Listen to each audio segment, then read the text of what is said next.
Black people across the country, who, by the way, have the lowest median income of any other group in this country, by the way, that seem to take the choice and make the choice to dig into their wallets and to shell out money for a young Black teenager that killed another teenager.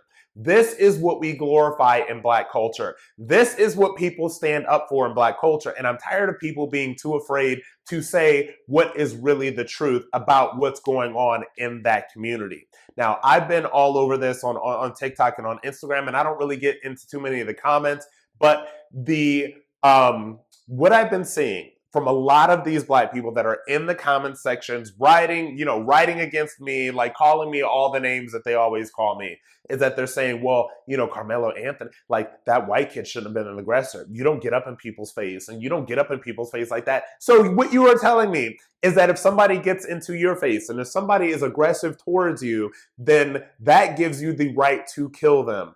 It's completely absurd. But again, it's a lack of accountability culture. Blacks in this country take zero accountability. It is a no accountability culture, because only a no accountability culture can exist like this.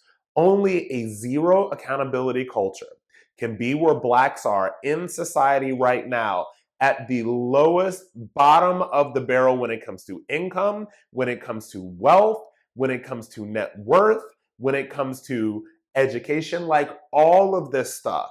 And that can only come from a zero accountability culture. Because if you are in the place that Blacks are right now in American society, I'm talking about right now, if you are in that place, that requires a strong look in the mirror.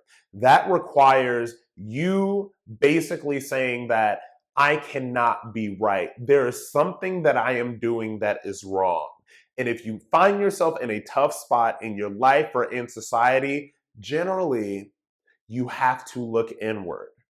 And Black culture in America refuses to look inward at what the problems are. They refuse to take any accountability for where we are as Black people in this society. Bottom of the barrel, lowest net worth, lowest education, like highest crime rates per capita, 70% fatherlessness. I could go on and on and on, and you whine about the fact that these white people do not want to be around you. Are you giving them anything to want to be around? And I'm very serious about that. It's a lack of accountability culture. It is reflected in the idea that as a society, you have decided that what you want to put your time and your energy and the money that you do not have into is a GoFundMe for a young Black man that killed somebody else. Killed him. And that's what you want to uplift and elevate.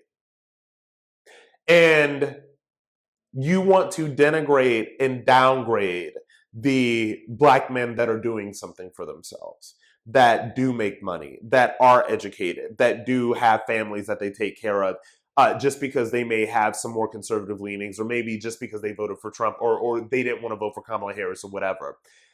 Black people, y'all need to look in the mirror, because what you are doing right now is not working. This GoFundMe is indicative of a major, major issue that is going on with the culture. Now, you can hate me. You can call me whatever you want to. Y'all done called me everything that you can ever call me. Like, there's no new words for you to call me. All right? And I've been called them by everybody. Like, still don't care. Checks still being cashed. All right? Life, as Paris Hilton would say, still sliving. All right? I don't personally care. But at the end of the day, you're going to have to take a look in the mirror and decide that this is who you want to be. And this is not going to reach the vast majority of Black people, because the vast majority of Black people are lost and cannot be found and cannot be saved. But what I do believe is that there's a talented 10th idea. And I've always subscribed to that idea. And the talented 10th idea is, I believe it came from, I think it was Booker T. Washington. It was either Booker T. Washington or W.E.B. Du Bois, which basically said that there's a talented 10% of, in those days, the Negroes in America. And that talented 10% is going to be successful. In this day and age, there's really only that 10% of black people that are really going to get it. And this is beyond politics, because I personally don't care who anybody votes for. This is America. I'm going to tell you who I'm going to vote for. I'm always going to vote for Republican. That's not going to change. But at the end of the day, Democrat, Republican doesn't matter. If you are not getting the memo as a black person in this country that you have to look in the mirror and you have to start doing better and you have to start taking accountability, then you're going to find yourself with that 90%. So the question to you is, do you want to be the talented 10th or do you want to be the negative 90?